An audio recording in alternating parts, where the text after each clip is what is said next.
In our last couple of videos, we looked at the Military Street Bridge. Let's go just a little further west and look at the 7th Street Bridge now. Of course, it didn't always look like this. The first 7th Street Bridge looked like this right here. And of course, you can see the area around it. That's the high school, and the steeple on the right is First Baptist Church. Here's a little closer look at it. Notice the brick streets. Quite unique. Also notice the railing on this bridge. It's a little difficult to see, but it's an inverted V, unusual for bridges, I think, for that period of time, and looks like there might be some type of mesh behind the V. Here's a photograph taken from the old post office, or for you younger folks, the old post office, or the custom house. This gives you a good view of the bridge and also the platform that it turned on. And also, if you look closely, you can see the horse and buggies going over the bridge. This is a similar photograph, but not the exact photograph. There's no horses on the bridge. But it gives you a colorized version of the one we just looked at, and it was made into a postcard. Here you can see the V where Water Street goes to the right and the pier there goes to the left. Of course, that's all condos now, and Water Street's no longer there. December 1928, the City Commission of Port Huron began planning a new bridge over the Black River at 7th Street. The structure at this crossing, which was probably at least 50 years old at the time, was obsolete. And according to Mayor John Bell, he says the bridge is obviously too narrow. 2 automobiles can barely pass on the bridge without touching. We must remember that the old horse and buggy days, when this bridge was built, have passed. If you recall, this gentleman here, Joseph Strauss, was the owner of Strauss Engineering Company, who did the Military Street Bridge, and he probably thought he had a pretty good chance of doing the 7th Street Bridge as well. Even going so far as to volunteering concept plans for a new bridge at the Commission's December meeting at no charge. But it wasn't to be. The bridge design went to another famous bridge designer, John Waddell. John Alexander Lowell Waddell built a reputation as one of the 20th century best known and highly respected bridge builders. Prior to founding his own engineering and design firm, he taught engineering in Japan, where his influence on infrastructure construction was significant. You talk about writing the book on bridge engineering. Well, actually, he did write the book on bridge engineering. He was a prolific bridge designer with more than 1,000 structures to his credit in the U.S. and Canada, as well as Mexico, Russia, China, and Japan, New Zealand. Waddell's work set standards for elevated railroad systems and helped develop materials suitable for large-span bridges. His most important contribution was the development of the modern vertical lift bridge. His patented design was first used in 1893 for Chicago's South Husted Street Bridge over Chicago River. He went on to design more than 100 other movable bridges. Just think, this is what the 7th Street Bridge could have looked like. And I'm sure that the engineering company presented them with that option, but it wasn't to be. They decided to go with a basque design, but not like the Military Bridge, not 2-leaf. They went with a 1-leaf basque design, which is kind of unusual actually. And today it remains the last single-leaf basque bridge in the state of Michigan. It took from 1928 to 1931 to actually go from the planning stage to the building stage, mostly because of the Depression during that period of time and also some legality problems with the bond sales. But it was all straightened out and they did start work on it. We've got some wonderful pictures of them taking the bridge apart and building the new bridge. The pictures aren't real clear, but they certainly are historical. Over the 50-year period that the old bridge was in existence, I'm sure there was many changes, or at least some changes along the way. One of the changes is the railing. If you look here, you can see the railing is completely different. I read an article saying that the people were quite upset that they didn't take that railing and use it on the new bridge. I think compared to the Military Street railing, it's quite plain actually. Notice over here on the left, the workmen are working on the old bridge, taking it apart. In this picture here, we have a good picture of the base that the bridge pivoted on. You can see the stone base, and then you can see the platform base that supported the bridge as it turned. And I imagine it took some physical labor to get that base out of there.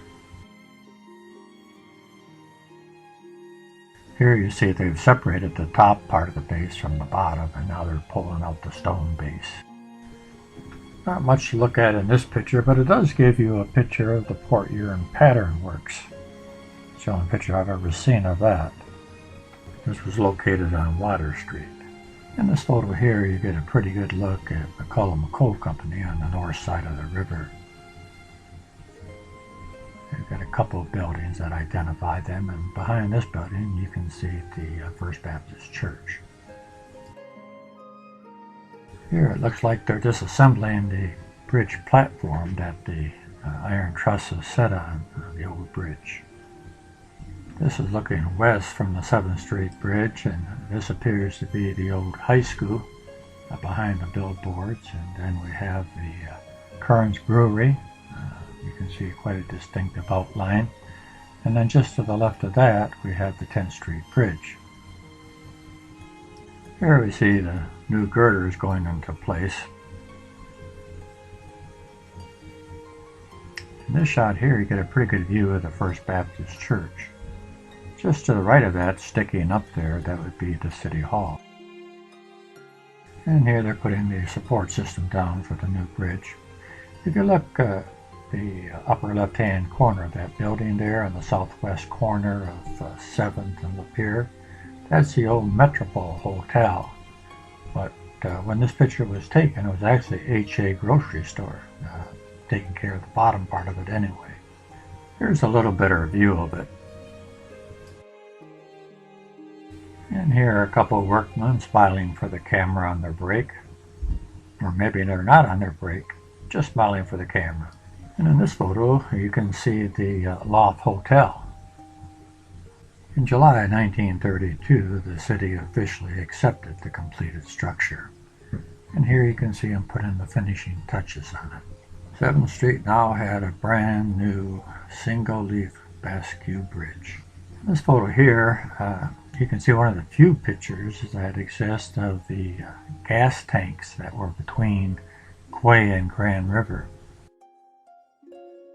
I like this picture here because it shows where it's open to traffic now. It gives you a good view of the bridge.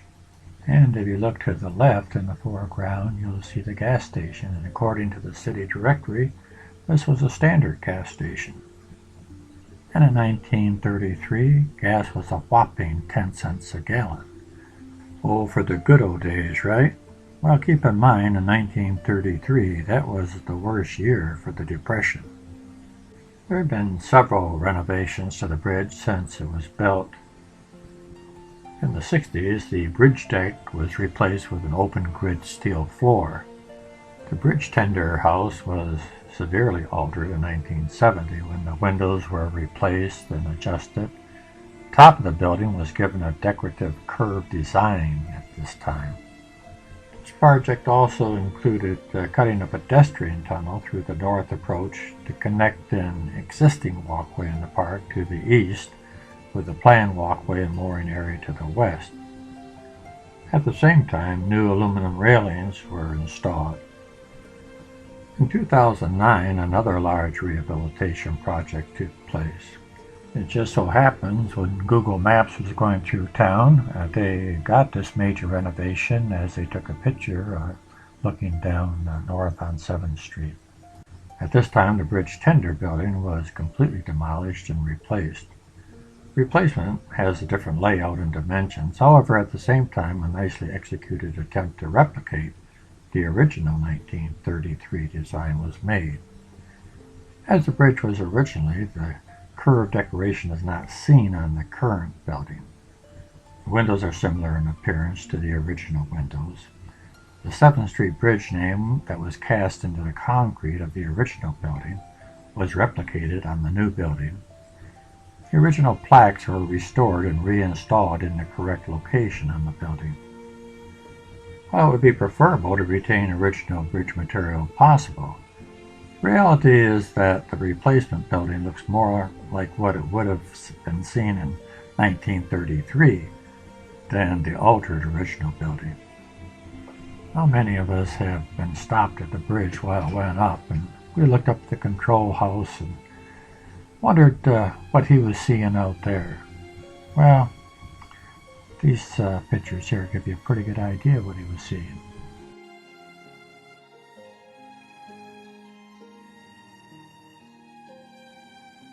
Today, if a pedestrian is walking across a bridge and looking west, this is pretty much the view that they would see. But when the bridge was first built, and you're walking across the bridge and looking west, this is a view you would have seen. You've seen a lot of ships moored along the docks, but the thing you wouldn't have seen, notice that there's no 10th Street Bridge down there. But in this picture, taken about 10 years later, if you look very carefully, you can just make out the 10th Street Bridge. The 10th Street Bridge was the last of the 3 bridges downtown to be built, and the next bridge that we want to look at. 10th Street Bridge was the least open one of any of the 3 bridges, mainly because it was so far inland from the St. Clair River. It's also the least amount of information I have on a bridge. There's very little information on this bridge, such as the designer and details on the bridge, but we'll do the best we can on this bridge. Here's a good picture of the original 10th Street Bridge. You can see it was a swing bridge, and you can see the base of it quite clearly here. And in the background, you can see the sulfite tower. This photo here also gives you a pretty good side profile of the bridge.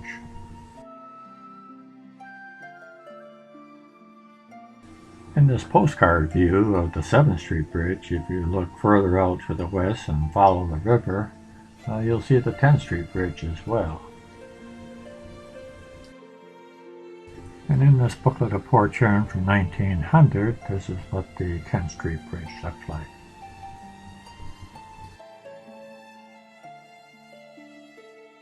In this photo, you can see Black River is filled with logs from a logging drive, and on the right you can see Kern's Brewery. And then as you go further down the river, you can get a glimpse of the 10th Street Bridge. Looking east from the 10th Street Bridge toward the 7th Street Bridge, you can see Kern's on the left now, and you can see the bridge platform there in the foreground. Of course, today it looks like this. When the new bridge that was built to replace this one was built in 56 to 58, this is what they said about the bridge that it replaced. They said it replaced a gorgeous pin-connected swing bridge that featured ornate railings and deck plate girder approaches. Well, you can see the deck plate approaches. Let's take a better look at the ornate railing here that they talked about.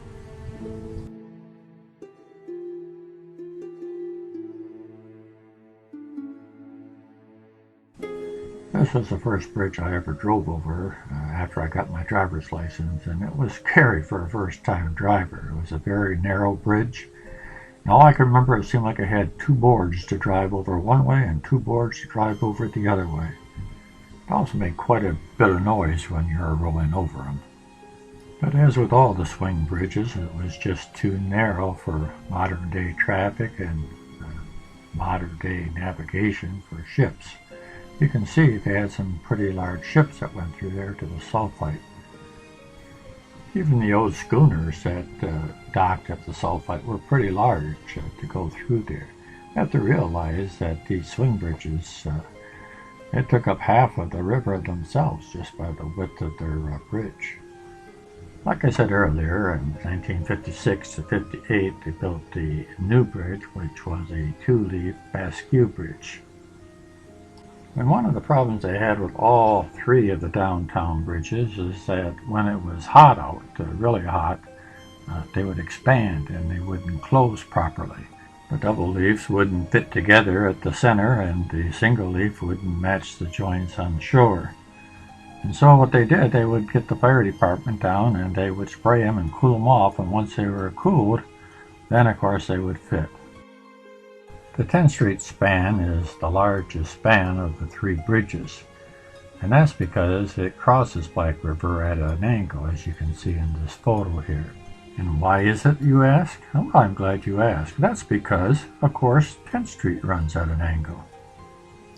Well, this concludes our series on the bridges, and in the next video I think we'll take a look and see what's on the south side of Black River.